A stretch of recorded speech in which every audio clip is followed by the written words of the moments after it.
Chapter 1. The Inn at Heddon's Mouth. The rain began shortly after sunset. Not a violent storm. Not at first. Only a steady drizzle drifting in from the Bristol Channel and settling across the Exmoor coast. By midnight, it would become something far worse. But for now, the rain simply fell. Softly, patiently, relentlessly. Along the cliffs above Heddon's Mouth, the sea churned beneath darkness. White waves crashed against black rocks hundreds of feet below. The wind carried the smell of salt and wet earth inland across the moor. The roads were almost deserted. Sensible people had long since reached home. Only travellers remained abroad. And travellers often had reasons for being elsewhere. The Fox and Lantern stood alone beside the coast road. The inn had occupied the same spot for nearly 2 centuries. A squat stone building with a slate roof and narrow windows, it seemed to grow naturally from the hillside itself. Its walls had weathered countless storms. Its fireplaces had warmed generations of sailors, shepherds, and fishermen, and according to local rumour, several ghosts. Tonight, warm light glowed behind the rain-speckled windows. Inside, logs crackled in the great hearth. The smell of wood smoke mingled with roasting lamb and ale. The innkeeper, Joseph Renshaw, polished a tankard behind the bar. At 65 years of age, Renshaw looked much older. The sea air did that to men. So did 40 years spent listening to other people's problems. The door suddenly opened. Wind rushed inside. Rain followed. A traveller stepped across the threshold. The newcomer removed a dripping hat and surveyed the room. Tall, broad-shouldered, grey-haired, a face weathered by years spent outdoors. The man looked like someone accustomed to hard work and difficult weather. Renshaw nodded. Evening. The stranger returned the nod. Evening. The innkeeper pointed toward the fire. Weather's turning, so I noticed. The traveller crossed the room and accepted a seat near the hearth. His name was Thomas Trevelyan, though nobody inside the inn knew that yet, nor did they know he had once been among the most successful smugglers on the Exmoor coast. 30 years earlier, excise officers across Devon and Somerset had known his name very well indeed. Now he was merely an ageing traveller, or so it appeared. The rain intensified outside. Another half-hour passed. Then the door opened again. This time the newcomer wore a dark riding cloak. Water dripped from the hem. The horse outside stamped impatiently beneath the stable awning. The rider entered, removed his hat, and immediately revealed himself to be a gentleman. His coat was expensive, his boots well made, his manner educated, not wealthy perhaps, but respectable. He ordered supper, accepted a room, then settled near the fire with a book. No one paid him much attention. That was about to change. The evening continued. The rain strengthened. The wind grew louder. By 9 o'clock, every window rattled occasionally in its frame. The sea could now be heard from inside the inn, a constant distant roar. At 9:30, the third traveller arrived. This one generated immediate interest. The reason became apparent the moment he removed his cloak. A uniform, not military, worse. Government, customs and excise. Several locals exchanged uneasy glances. The newcomer noticed and smiled slightly. His name was Edward Blackwood, a customs officer recently transferred from Bristol. Young, capable, ambitious. Exactly the sort of man smugglers disliked. Renshaw poured him an ale. Blackwood accepted it gratefully. Miserable night. Going to get worse. The customs officer glanced toward the windows. How much worse? The innkeeper shrugged. Bad enough that nobody sensible will be travelling after midnight. The irony of the statement was not lost on anyone present, especially the three travellers. None appeared particularly sensible. Outside, thunder rolled across the sea. The first true storm clouds had arrived. A few minutes later, the door opened once more. This time, the wind nearly tore it from its hinges. The entire common room looked up. An elderly woman stood upon the threshold, small, thin, wrapped in a black shawl. Rainwater dripped steadily from her clothing, yet she appeared entirely unconcerned by the weather, or indeed anything else. Her eyes surveyed the room carefully, almost knowingly. Then she smiled. Good evening. Something about her voice made several patrons glance at one another. Not because it was frightening, because it was familiar, though none could explain why. Renshaw immediately stepped forward. You'll need warming up. I expect so. The old woman settled near the fire. Nobody knew her. Nobody recognized her. Yet somehow her presence felt strangely natural, as though she belonged there. The storm arrived properly shortly afterward. Rain hammered the roof. Wind screamed around the building. Thunder shook the windows. The roads vanished beneath darkness and mud. Anyone still travelling would be spending the night exactly where they happened to be. The Fox and Lantern had become an island. The outside world no longer mattered. The fire burned brightly. Ale flowed freely. Conversation deepened.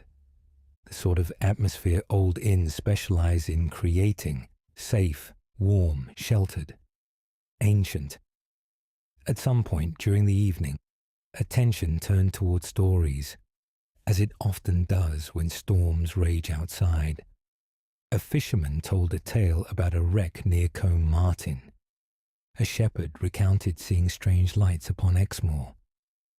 Someone else claimed to have heard ghostly singing near Lynmouth.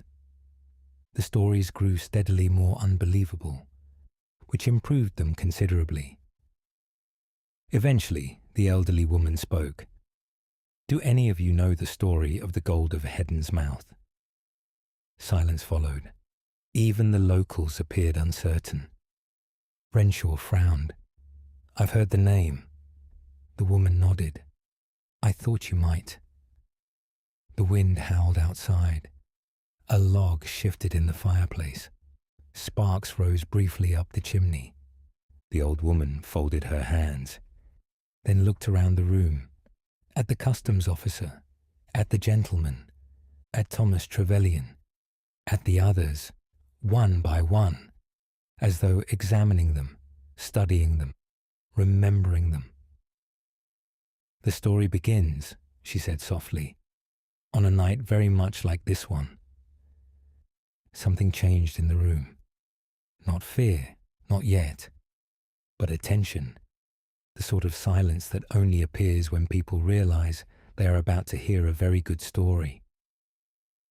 The old woman smiled. Outside, thunder rolled across the sea, and somewhere beyond the cliffs, hidden by darkness and rain, a bell rang faintly through the storm. No one inside the inn noticed, except Thomas Trevelyan. The old smuggler looked toward the window. His expression had suddenly become troubled, very troubled indeed, because he recognized that bell. And according to every sailor and fisherman along the Exmoor coast, it had not rung in nearly 30 years. The old woman continued speaking. The year was 1789. The fire crackled, the storm deepened, and inside the Fox and Lantern, the tale of the gold of Heddon's mouth finally began. Chapter 2. The gold of Heddon's mouth. The storm battered the inn. Rain lashed the windows. Wind rattled the shutters. Every now and then, a particularly powerful gust would sweep down from the moor and make the entire building groan softly upon its foundations. Yet inside the Fox and Lantern, nobody moved. Every eye remained fixed upon the old woman beside the fire. The flames danced across her lined face. For a moment she seemed far older than before, almost as old as the story itself. The year was 1789, she repeated, before the French Revolution, before Napoleon, before many of you were born. A few patrons smiled. The old woman continued. There was a smuggling crew operating along this coast. Several locals exchanged knowing looks. Smuggling was hardly unusual in North Devon. For generations, it had been almost a second profession. The old woman folded her hands. Their captain was called Matthew Blackthorne. The name seemed to hang in the air. Even those who had never heard it found something memorable about it. Blackthorne owned no ship. He owned no house. He held no title. The woman smiled faintly. Yet for nearly 20 years, he controlled every hidden cove between Lynmouth and Combe Martin. The storm roared outside. The old woman continued. He knew every cliff path, every cave, every customs patrol route. She glanced briefly toward the customs officer. Young Edward Blackwood smiled politely. The others noticed. The old woman certainly noticed. French brandy, Dutch gin, Spanish tobacco. She shrugged. Whatever people wished to tax, Blackthorne preferred not to. Several patrons chuckled. Even Renshaw smiled. The old woman settled deeper into her chair. In the autumn of 1789, Blackthorne received word of a very unusual cargo. The room grew quieter. Gold. Now everyone was listening, even Thomas Trevelyan, though his expression had become increasingly uneasy. The cargo came from a Portuguese merchant vessel, damaged during a storm in the Bay of Biscay. The old woman stared into the fire. As the ship limped north, word reached Blackthorne through channels best left unexplained. Several patrons nodded. Everyone understood. Smugglers possessed networks that governments often envied. The vessel carried chests of gold intended for London banks. A whistle escaped one listener. The woman nodded. Enough gold to make every man involved rich for the rest of his life. Outside, thunder rolled again. The old woman waited for silence, then continued. Blackthorne assembled 12 men. Something about the number felt important. Thomas Trevelyan shifted uncomfortably.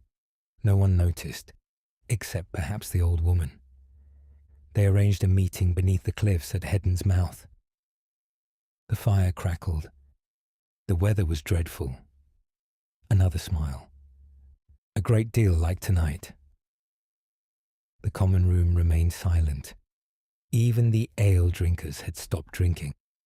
The old woman had become an excellent storyteller. The merchant vessel never reached London. Several patrons nodded knowingly. Of course it hadn't. Otherwise, there would be no story. It met Blackthorne's men 3 miles offshore. The woman's eyes reflected the firelight. The transfer began shortly after midnight. A log collapsed within the hearth. Sparks flew upward. Nobody looked away. The sea was rough. She paused. Too rough. The room grew still. Even the storm outside seemed to quiet momentarily. The first boat reached shore safely. The woman counted upon her fingers. The second also. A pause. The third disappeared. The atmosphere shifted, not dramatically, subtly. the sort of shift that often occurs during ghost stories, the point where mystery first appears. The men assumed it had been delayed. The old woman looked toward the rain-streaked windows. They waited. Another pause. They listened. Thunder rolled across the sea. They heard nothing. The room felt colder somehow. The boat never arrived. A fisherman near the fire frowned. Wrecked? The woman looked at him. Perhaps. The answer felt unsatisfactory. The fisherman knew it. Everyone knew it. The old woman continued. At dawn, they searched the coastline. Nothing. The next day, nothing. The day after, she shook her head. Nothing. No boat, no bodies, no wreckage, no gold. The common room fell silent. The mystery lingered. One of the travellers spoke. What happened to the gold? The old woman smiled. A very good question. The firelight flickered across her face. Because half the shipment vanished with the boat. Another silence. Then, the surviving smugglers began accusing one another. Several locals nodded. That sounded believable, very believable. The arguments became violent. The old woman spoke softly now, almost quietly. As weeks passed, trust disappeared. The wind howled around the inn. One man vanished. She looked into the fire, then another. The room had become completely silent. Even Edward Blackwood had closed his book. The survivors claimed accidents. The old woman shrugged. People often do. Nobody laughed. Something about her tone discouraged it. Within 2 years, every member of Blackthorn's crew was dead. The statement settled heavily upon the room. The old woman allowed it to, then added, every member except one. Thomas Trevelyan froze, only for a moment. Yet it was enough. The old woman looked directly at him. Not obviously, not dramatically, just long enough. The retired smuggler stared back. A strange expression passed between them. Recognition, perhaps, or memory. Then it was gone. The old woman returned her attention to the fire. The final survivor disappeared during another October storm. The room felt noticeably colder now. The old woman lowered her voice. Several fishermen reported seeing him walking toward the cliffs. Another pause. They never saw him again. Outside, a distant sound drifted through the storm. A bell, faint, mournful, slow. The same bell Thomas Trevelyan had heard earlier. This time, several others noticed it too. The innkeeper frowned. Did anyone hear that? No one answered immediately. The bell sounded again, far away, somewhere beyond the rain. The old woman's expression never changed. The strange thing, she said quietly, is that people still hear that bell. The room became very still. On stormy nights. The bell rang again. The timing was perfect, almost impossibly perfect. A few patrons shifted uneasily. The old woman continued. Fishermen, shepherds, travellers. She glanced toward the windows. Some claim it comes from the cliffs. The fire crackled. Others say it comes from the sea. The bell sounded once more. Long, low, melancholy. The old woman folded her hands, and every few years, her voice dropped almost to a whisper. Someone reports seeing lanterns moving beneath the cliffs at Heddon's mouth. No one spoke. The atmosphere had changed completely now. The cosy inn felt different. The storm sounded louder, the shadows deeper. The old woman smiled faintly, as though smugglers were still working there. The bell rang again, closer, much closer, and for the first time all evening, even the innkeeper looked uneasy. Only Thomas Trevelyan looked frightened, because unlike everyone else in the room, he knew exactly where that bell came from. And according to every man who had ever sailed these waters, it should have been lying at the bottom of the Bristol Channel for nearly 30 years. The old smuggler stared into the fire. His hands trembled slightly. The old woman noticed. Then she smiled and continued the story for several moments after the bell sounded. Nobody inside the Fox and Lantern spoke. The storm continued outside. Rain rattled against the windows. The wind moaned around the corners of the building. Yet beneath those familiar sounds lingered something else. The bell, slow, mournful, distant, almost lost beneath the weather. Almost. Innkeeper Joseph Renshaw frowned and glanced toward the door. Strange. A fisherman sitting near the hearth shifted uneasily. What bell is that? Renshaw hesitated, then shrugged. Could be anything. The answer convinced nobody, least of all himself. The old woman smiled faintly. A great many people have said that. Another silence followed. Then Thomas Trevelyan stood. The movement surprised everyone. The retired smuggler had spoken little all evening. Now he crossed to the bar and ordered another ale. His hands were trembling. The old woman watched him carefully. You've heard it before. It was not a question. Trevelyan froze. The room grew quiet once more. Several patrons looked between the two of them. The old smuggler turned slowly. His weathered face appeared pale. I don't know what you're talking about. The old woman smiled. Of course. Then she returned her attention to the fire. No further explanation followed. Yet somehow the exchange felt important. Very important. Trevelyan returned to his seat. The ale remained untouched. Outside, the bell sounded again. Closer now. Or perhaps the storm had simply shifted. No one could be certain. The old woman resumed her story. The deaths continued.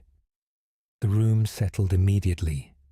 Stories felt safer than unexplained bells, safer than uncomfortable questions. Within 3 years, Blackthorn's entire crew had vanished. The fire crackled. Some drowned. Some disappeared. One supposedly fell from the cliffs during a storm. The old woman folded her hands. Yet nobody ever recovered the missing gold. A traveller near the window frowned. Surely somebody found it eventually. The woman looked at him. No, not even part of it. She shook her head. Not a single coin. That seemed impossible. Gold had a habit of being discovered, especially by men actively searching for it. Yet the old woman spoke with complete certainty. The traveller leaned back. Then someone must have hidden it. The old woman nodded. That was the most popular theory. And the second? The woman smiled. The second was considerably more interesting. A few people laughed softly. Even the customs officer appeared intrigued now. What was it? The old woman looked toward the rain-dark windows. That the sea took it. The fisherman snorted. The sea doesn't steal gold. The old woman met his gaze. Doesn't it? The room fell silent. The woman continued. The fishermen of Heddon's Mouth believed the missing boat had entered a place called Dead Man's Channel. Several locals exchanged glances. The name sounded familiar, uncomfortably familiar. The old woman noticed. Ah, she smiled. You've heard of it." Nobody answered immediately. Eventually, one of the older fishermen nodded. "My grandfather mentioned it." The old woman leaned back. "And what did he say?" The fisherman hesitated, then spoke quietly.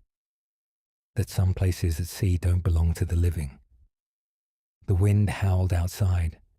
No one laughed. The old woman seemed pleased. "An excellent answer."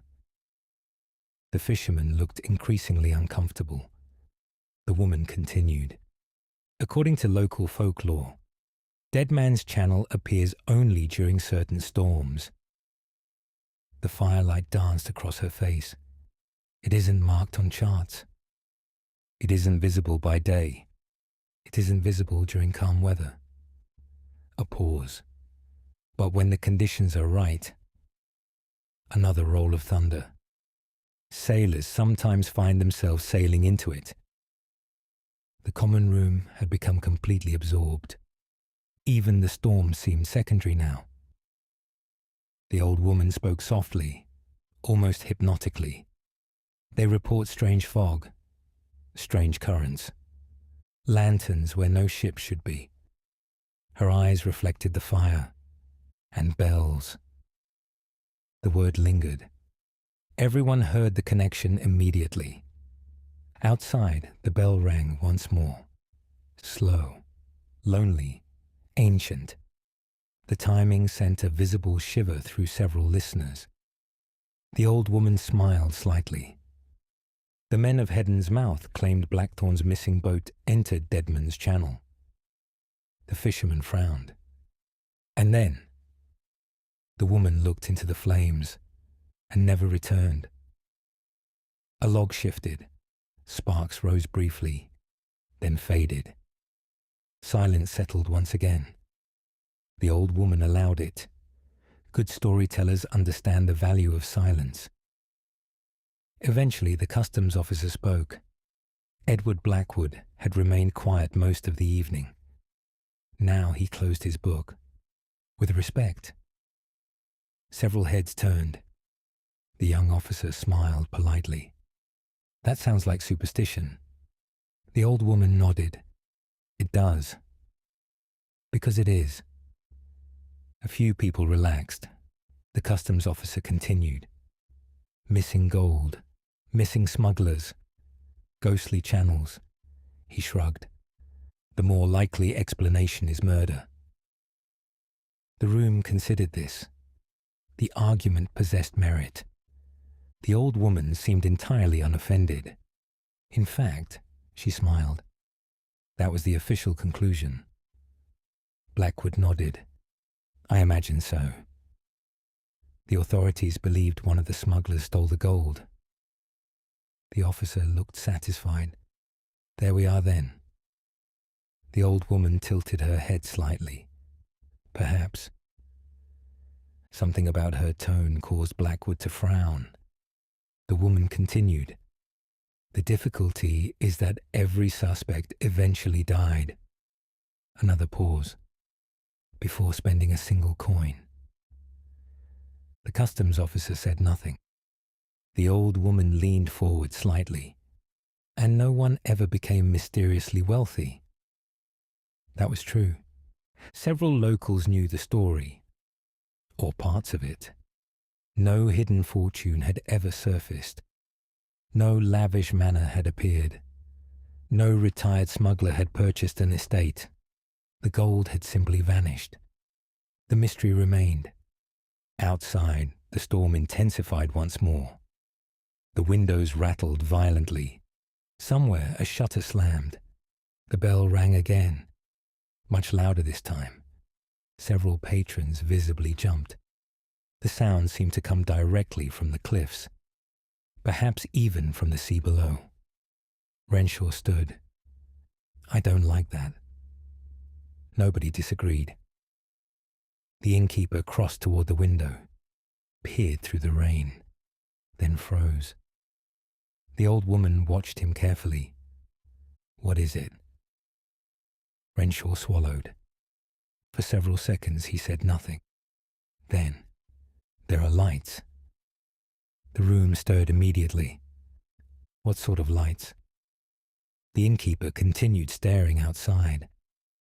Lanterns. The word landed heavily. Nobody moved. Nobody spoke.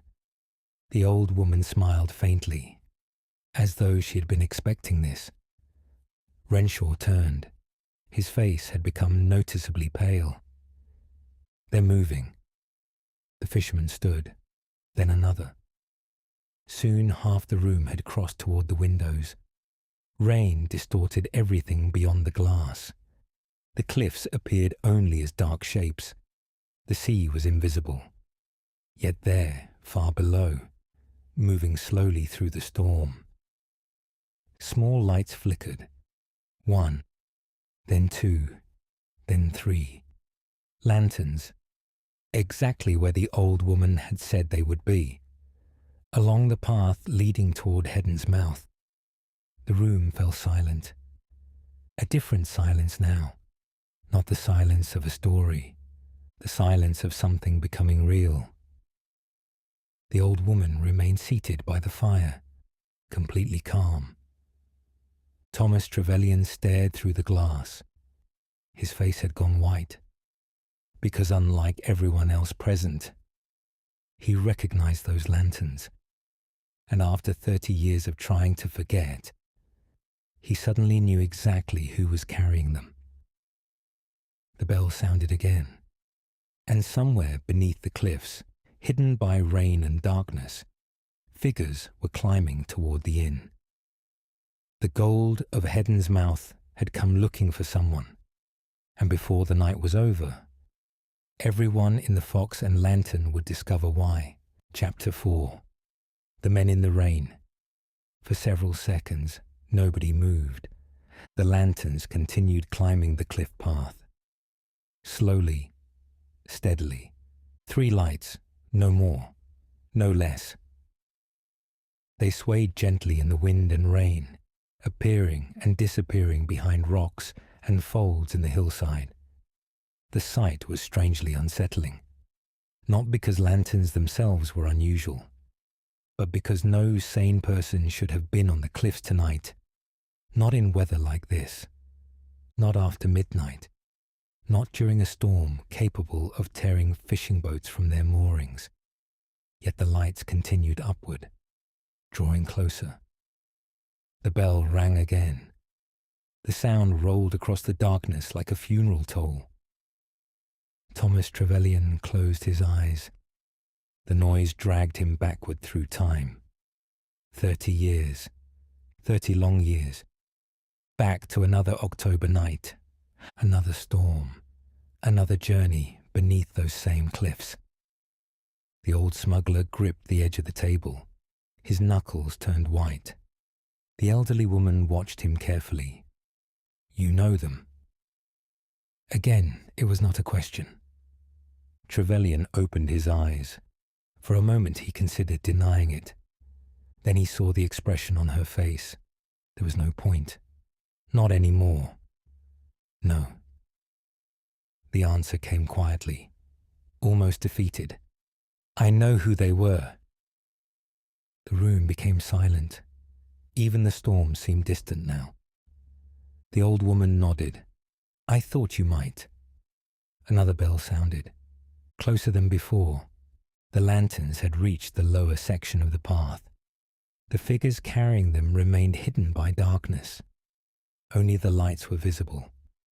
3 floating points of gold against the blackness. The customs officer stepped away from the window. "This is ridiculous." Several heads turned. Edward Blackwood appeared determined to restore reason to the situation. "They're smugglers." No one replied. The officer continued. "Or fishermen."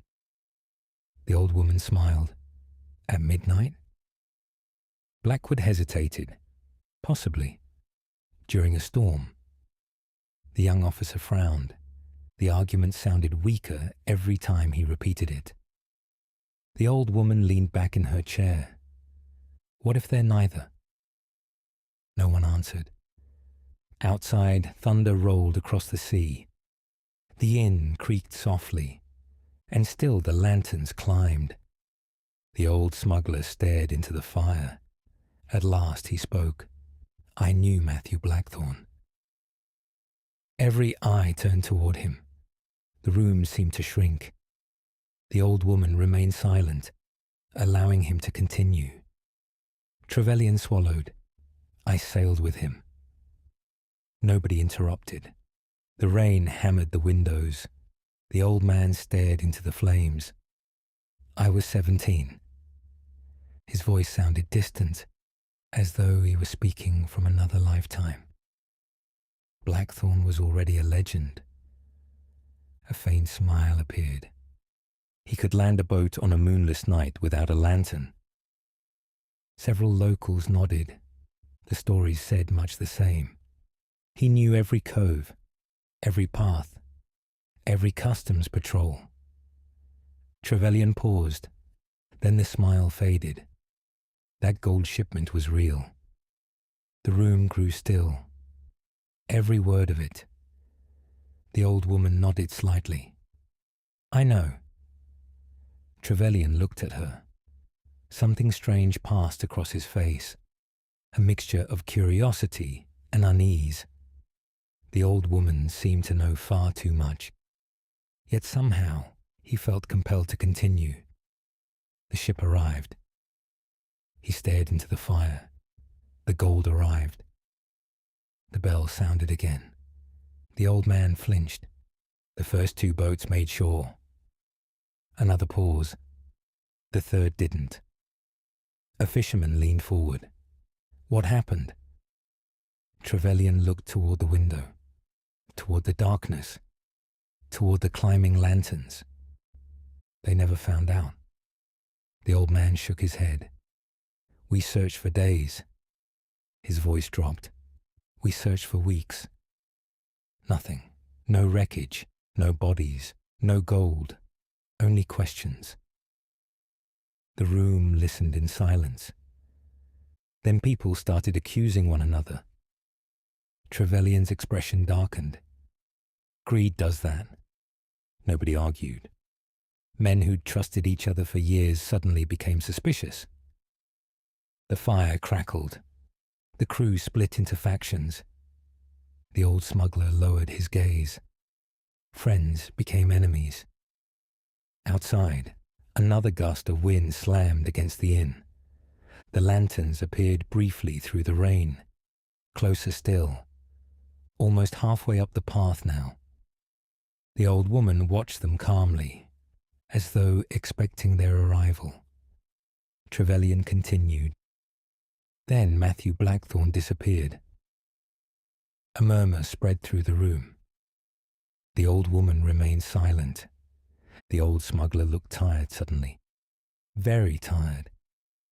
One evening he went to investigate a report. What report? Trevelyan's eyes never left the fire. Lanterns. The room became still once more. Lanterns beneath the cliffs. The bell sounded again. Long, slow, melancholy. The old man shivered. Just like tonight. A log collapsed within the hearth. Sparks spiraled upward. The customs officer folded his arms, though even he appeared less confident now. What happened to him? Trevelyan looked up. His face seemed older than before. Nobody knows. The answer hung in the air, because everyone knew it was not entirely true. Trevelyan knew more, much more. The old woman knew it. The room knew it. And eventually the old smuggler sighed. At least. He hesitated. Nobody living knows. Silence followed. Outside, the bell rang once more, then abruptly stopped.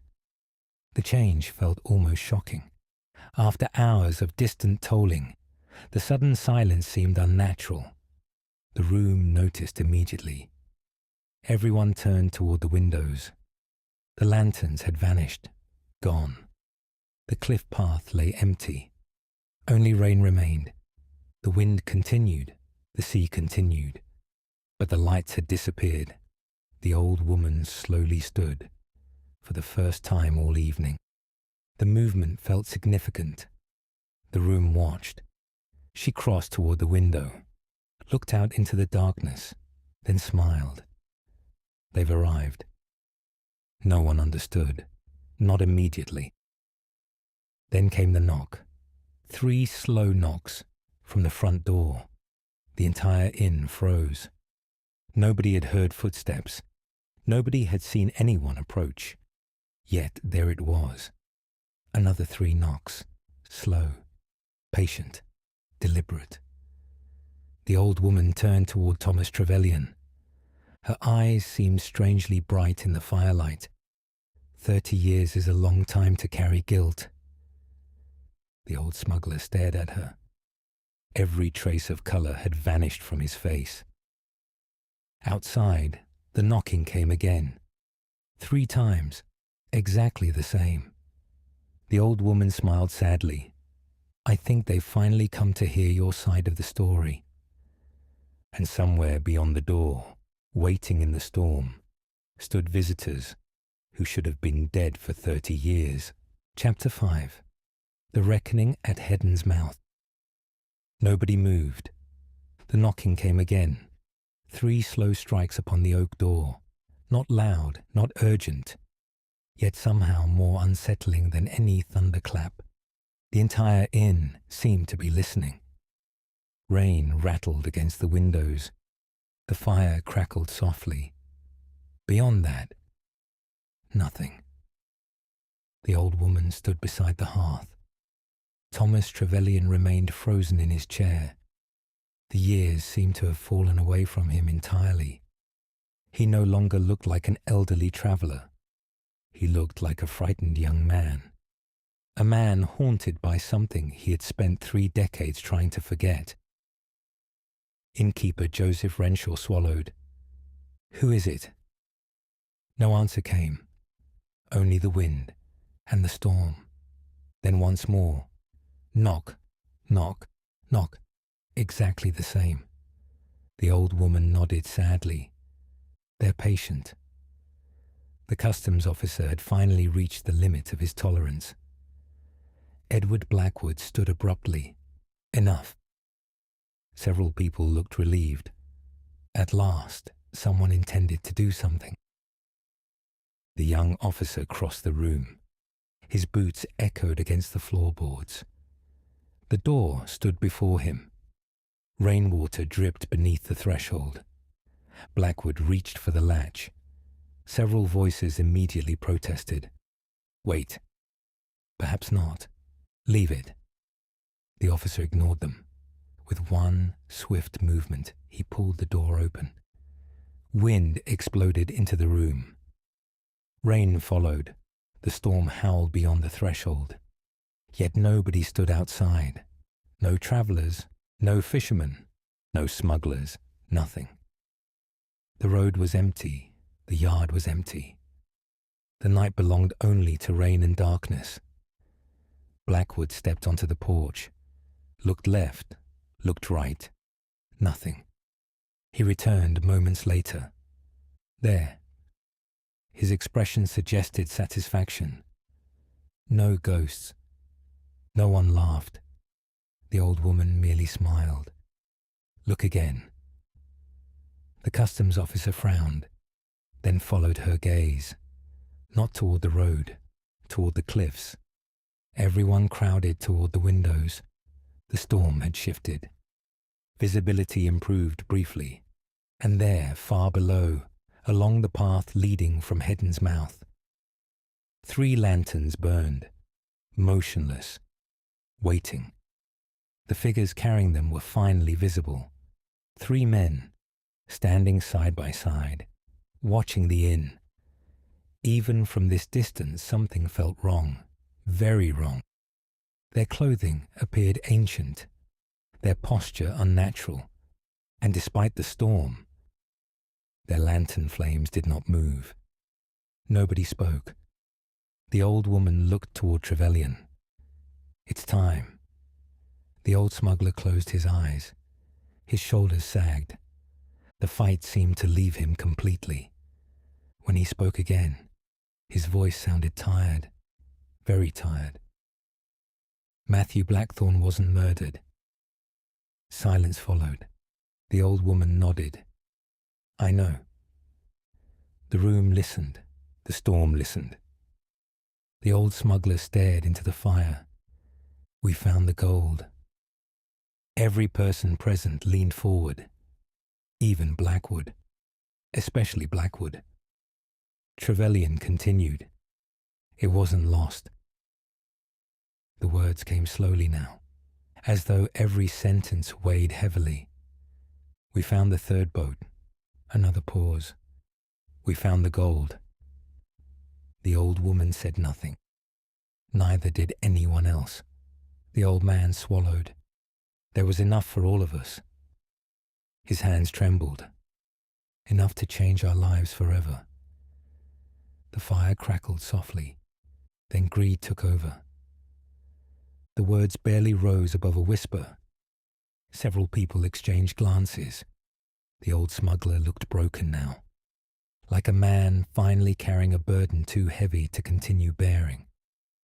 There were 12 of us. He stared into the flames. 11 wanted to share it. The room grew still. The old woman watched him carefully. And the 12th? Trevelyan's eyes filled with tears. Me. The confession hung in the air. Outside, lightning flashed over the sea. For a brief moment, the cliffs appeared starkly illuminated. Then darkness returned. Nobody interrupted. Nobody judged. The old man continued. I told Blackthorne the others planned to betray him. The words seemed painful. I told the others Blackthorne intended to keep the gold. The old woman closed her eyes briefly. The tragedy had become clear. Trevelyan shook his head. I thought I could control what happened. A bitter laugh escaped him. The sound held no humor. Men always think that. The room remained silent. I wanted them suspicious. He stared at the fire. Nothing more. The old woman nodded sadly. But suspicion became fear. Trevelyan nodded. And fear became violence. The years of guilt poured from him now. The storm outside seemed distant. Only the confession mattered. One man disappeared. Then another. His voice cracked. Then another. The old smuggler looked toward the window, toward the lanterns, toward the ghosts waiting below. They killed each other. The room became utterly silent. The old woman spoke softly. And Blackthorne? Trevelyan closed his eyes. For a long time he said nothing. Then, he trusted me. The words broke something inside him. He was the last. A tear ran down the old man's cheek. I led him to the cliffs. No one moved. No one spoke. The old woman waited. Eventually, Trevelyan continued. We argued. The fire hissed softly. He realized what I'd done. The old smuggler's hands shook. He called me a fool. Another pause. Then he slipped. The room remained frozen. I tried to save him. Trevelyan looked toward the darkness. I swear I tried. The old woman believed him. Everyone could see it. Perhaps Blackthorne had believed him too. Yet it changed nothing. The captain had fallen. The others were dead. The gold remained hidden. And one survivor had carried the weight of it ever since. Outside, the lanterns moved. For the first time, slowly, the three figures began walking toward the inn. The room stirred nervously. Blackwood stepped away from the window. Even he no longer looked confident. The old woman approached Trevelyan, then gently placed a hand upon his shoulder. 30 years. The old man nodded. 30 years. You've punished yourself enough. Tears filled his eyes. I never meant... I know. The words were kind, almost maternal. The old woman smiled sadly. Then she looked toward the door. They know too. The bell sounded one final time. Not mournful now, not lonely, simply peaceful. The lanterns reached the yard. The storm seemed to weaken. The wind softened. The rain eased. For a brief moment, everyone inside the inn could see the three figures clearly through the glass.